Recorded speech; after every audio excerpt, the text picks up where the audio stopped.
Welkom bij HBVL Crimi, de wekelijkse Actua-podcast over de Limburgse criminaliteit met Tom Verstappen.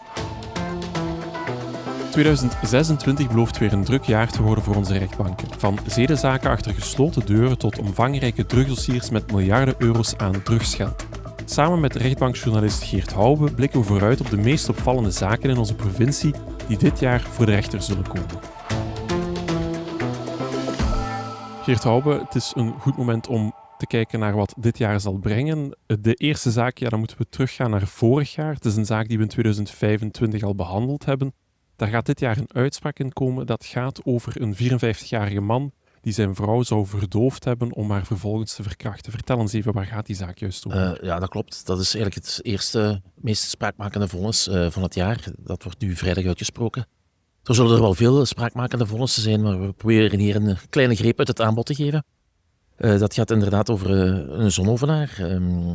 Gelukkig getrouwd, toen nog, want intussen gescheiden. Gedurende 9 jaar heeft hij zijn vrouw verdoofd. Hij gaf haar een thee en deed er dan onder meer slaapmedicatie en andere pillen in. Waarna zij compleet weerloos was. En dan kon hij zich seksueel uitleven op haar met allerhande attributen en dergelijke.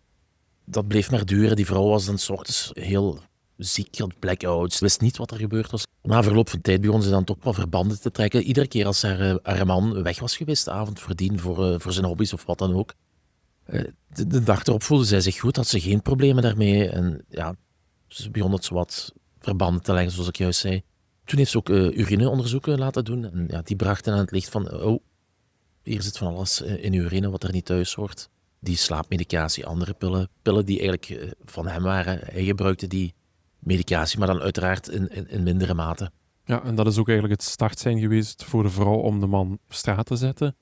Maar ze vindt dan ook nog heel wat in huis, wat daar alleen maar verder doet nadenken van wat is hier juist gebeurd. Ja, ze vindt onder meer seksspeeltjes waarvan ze het bestaan niet van afwist. En ja, ze alarmeert de politie dan. De politie die valt binnen in de hotelkamer waar de man zit op dat moment, want ja, hij is letterlijk het huis uitgezet door zijn vrouw. Daar vinden ze op zijn laptop enkele tienduizenden filmpjes van hoe hij zijn vrouw heeft verkracht. Dus ja, de bewijzen waren er. Ja, en vandaar natuurlijk ook dat de zaak achter gesloten deuren werd behandeld in december. Er volgt nu een uitspraak op 9 januari, dat is komende vrijdag. Je gaat dat voor ons natuurlijk blijven volgen. Wat riskeert de man eigenlijk? Er is 10 jaar cel tegen hem gevorderd, dus ja, nu vrijdag weten we, en vooral hij, hoe laat het is. Ja, het volgende proces, dat is proces Costa, grote zaak, die gaat ook al enige tijd mee. 5e goede keer, Geert? Zucht, zou ik bijna durven zeggen. Die zaak blijft maar duren en ziet niet veel op. Wrakingsverzoeken zijn er geweest, dan nog wat gedoe met een burgerinfiltrant. En nu zou het dus op 2 februari 5e goede keer moeten zijn. En zouden we vertrokken moeten zijn voor een proces van 3 weken, zeg ik. Want er duikt weer een probleem op, of iets wat een probleem kan zijn. Het is daar nog niet zeker dat het roet in het eten gaat gooien, maar vragen gaat het sowieso opleveren. En dat probleem, dat heet Lucio Aquino. Hij is een van de 4 speelfiguren in dit verhaal. Die speelfiguren die hebben samen tientallen ton cocaïne vanuit Zuid-Amerika naar Europa laten brengen voor meerdere miljarden eigenlijk. En ja, hij zit nu sinds iets voor Kerstmis in de gevangenis in Italië, want hij wordt daar ook genoemd in een proces rond de maffia en de 'Ndrangheta. En de politie wil hem daar in de cel houden, tot daar ook het proces is geweest. En nu is de vraag, wat voor gevolgen gaat dat hebben voor het proces hier in Tongeren, waar 55 man terecht staat. Ja, en de kans dat hij daarbij gaat zijn is natuurlijk klein. Welke zijn de andere speelfiguren die terecht staan? Ja, het gaat eigenlijk over 4 bendes die nauw verweven met elkaar zijn. En dan heb je naast Lucio Aquino heb je Bolle Jos, bekend Nederlands figuur, Tom Bastiaanse. En dan ook nog Geert Frison, een man uit Borgloon met heel kenmerkende tatoeages in het gezicht. Ja, en dat proces dat hervat op 2 februari, dus dat gaan we natuurlijk blijven volgen. Tot slot is er ook nog de zaak rond de rotte appartementen. Dat is ook een zaak die al heel erg lang meegaat. Vertel eens even. Ja, het gaat over 25 appartementen van het project Platanus. Dat was een project langs de Leukersteenweg in Sint-Truiden. Dat werd met veel bombarie aangekondigd, veel bravoure, want het was een speciaal bouwstijl, massief houtbouw.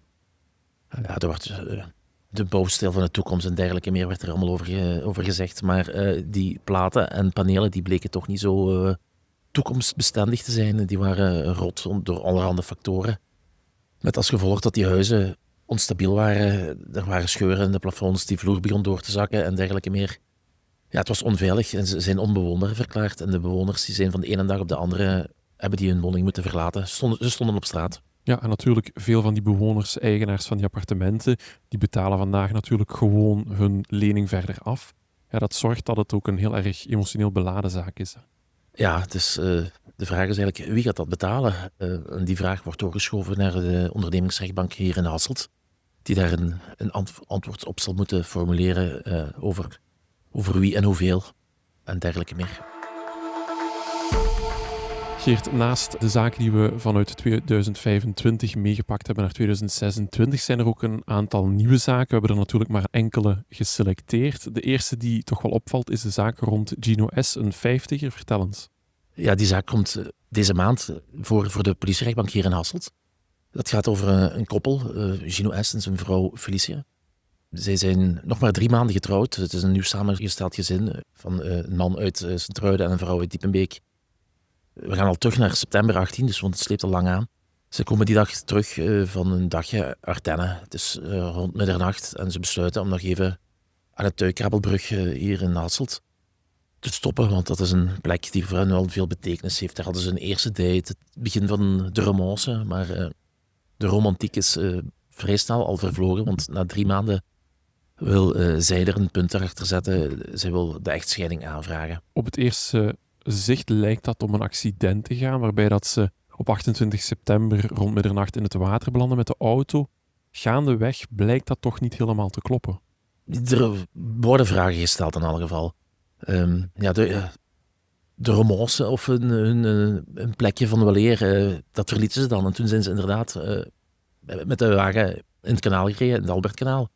Hij zat achter het stuur van de Dacia en zij zat op de passagierszetel. En de man heeft zich kunnen redden en de vrouw is erin gebleven. Dat roept veel vragen op, zeker omdat hij altijd tegen iedereen zit te verkondigen dat hij een duiker is en dat hij zijn adem 5 minuten kan inhouden. Hij heeft ook bepaalde cursussen gevolgd waardoor hij handelingen kan uitvoeren tot op 60 meter diepte. Maar hier in het Albertkanaal, dat belangen zo diep niet is natuurlijk, daar heeft hij dat dan niet kunnen doen. Nu is de vraag, is dit wel een tragisch ongeval of is dit eigenlijk misschien wel moord? Ja, want frappant detail is ook dat hij specifiek een cursus volgde. Hoe ontsnap je uit een auto in het water? Ja, dat roept heel erg veel vragen op natuurlijk. Ja, hij had dan een heel verhaal over waarom hij zijn vrouw niet heeft kunnen redden, de druk van het water en dergelijke meer. Maar ja, er zijn nog wel zaken die de wenkbrauwen doen fronsen. Zo zijn er bijvoorbeeld geen remsporen gevonden als de wagen in het Albertkanaal rijdt. Heeft de vrouw ook een bepaalde impact op haar hoofd gehad? Is dat nu omdat ze door het moment dat ze in het water zijn gereden? Of er wordt ook gezegd, ja, maar misschien heeft hij haar wel met haar hoofd tegen het dashboard geduwd, waarna ze KO was en bewusteloos in het Albertkanaal is beland. En dan zijn er ook nog vragen over het tijdsverloop. De details blijken toch niet allemaal te kloppen met wat hij vertelt. Dus is het een tragisch ongeval, een onopzettelijke doding, dan gaat de zaak waarschijnlijk behandeld worden door de politierechter. Of gaat hij zeggen, ja, ik ben hier niet voor bevoegd, hier is toch precies meer aan de hand. Dan is het misschien, of waarschijnlijk de beurt aan het Hof van Assise in Tongeren. Ja, hoe dan ook is er uitvoerig onderzoek gedaan, want de feiten dateren van 2018. Men heeft dan 4 jaar lang onderzoek gedaan en nu pas komen ze voor. Dus dat gaat afwachten worden wat er juist met deze zaak gaat gebeuren. Hè? En Geert, dan ook opnieuw een groot drugsproces, vertel. Ja, en drugs, geen gebrek in Limburg blijkbaar. Zeker niet in Tongeren. Want ja, we hadden al de zaak Costa met 55 verdachten. En nu hebben we er ook nog eentje die start op 19 januari. Ook weer in Tongeren. Die zal ook weer geruime tijd in beslag nemen. En hier hebben we over 45 verdachten. Nu gaat het niet zozeer over cocaïne. Dat komt er wel in mindere mate in voor. Maar het gaat vooral over cannabis. Die wordt gelinkt aan 7 plantages. Onder meer in Deelse Stokken, Maasmechelen en het Luikse. En weten we iets over wie dat er terecht staat? Je hebt het over 45 betrokkenen. Maar er zijn ook een aantal speelfiguren in deze zaak. Hè? Speelfiguren zijn 2 Nederlanders van Griekse origine. Een van hen is blijkbaar nog een goede voetballer gebleken en hij heeft het nog geschopt. Vergeschopt bij Roda in Nederland, in Kerkrade. En daarnaast zijn het vooral veel personen met een Italiaanse, Marokkaanse, Turkse en Griekse achtergrond terug te vinden in dit dossier. Waar ook nog niet alleen over cannabis en cocaïne gaat, maar blijkbaar wordt ook nog een gijzeling aangelinkt en nog andere minder fraaie zaken. En Geert, tot slot, misschien ook even stilstaan bij de zaken die dat mogelijk op weg zijn naar Assise. Ik zeg mogelijk, omdat we dat op dit moment eigenlijk nog niet weten. Hè? Ja, dat klopt. Ik heb mijn kristallen bol boven gehaald. Want het is vreemd genoeg, staat er op dit moment nog niets gepland in het Tongerse Hof van Assise voor dit jaar, of voor dit voorjaar liever. Er zijn wel enkele zaken die in aanmerking lijken te komen, die op het einde van het parcours zitten, dat ze moeten doorlopen om richting Tongeren, Borgloon te gaan. De eerste kanshebber, Geert, ja, dat is de moord op Sabine Hoebe. Vertel. Ja, Sabine Hoebe, een moeder uit Kinrooi. Ja, moord is sowieso al gruwelijk, maar wat het nog wat gruwelijker maakt is natuurlijk dat haar 13-jarige dochter heeft de moeder gevonden. Dat was in 2024. De vrouw was met messteken om het leven gebracht en ze lag in de woonkamer.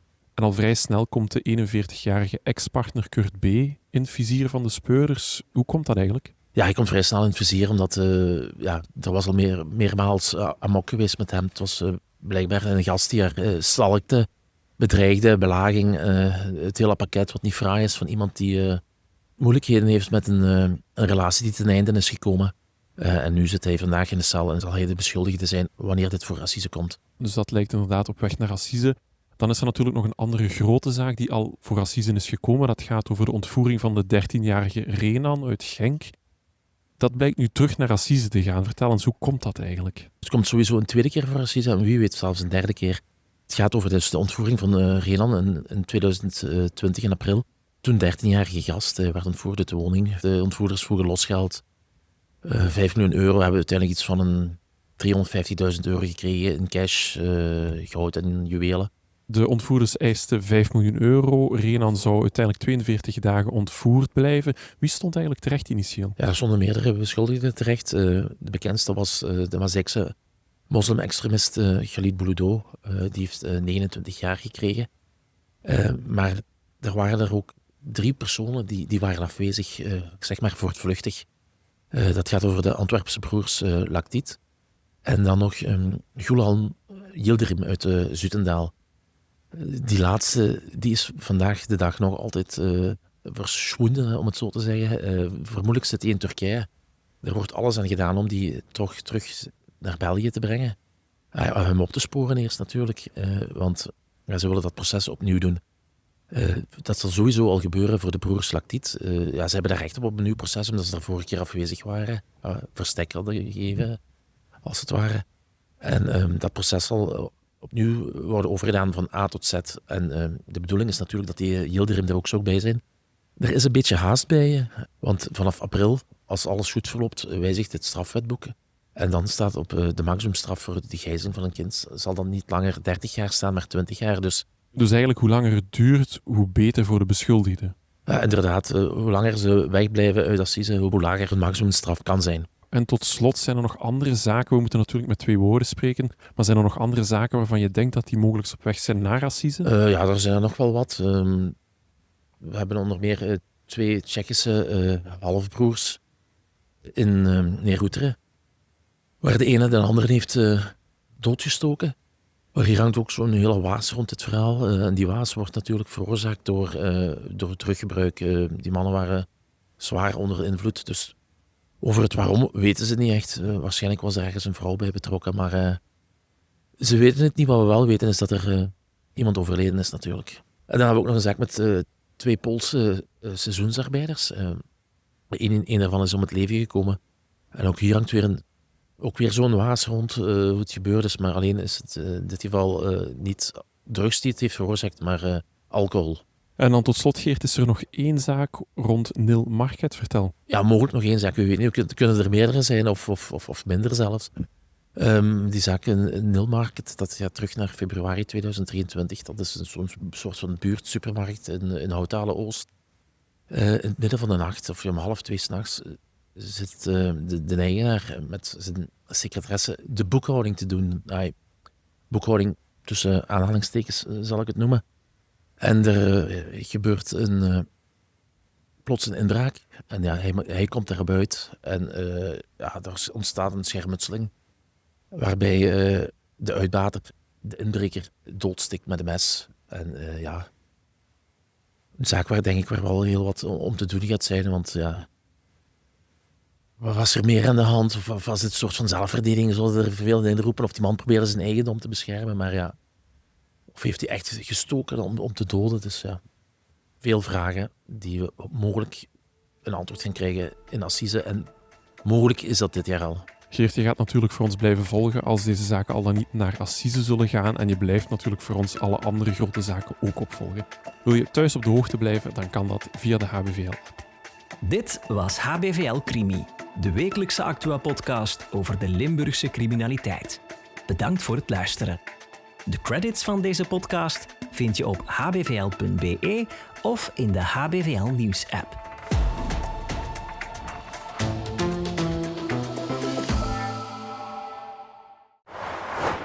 Bedankt voor het kijken. Wil je meer Limburgs nieuws? Abonneer je dan op ons kanaal of check het in de HBVL-app. Tot de volgende keer.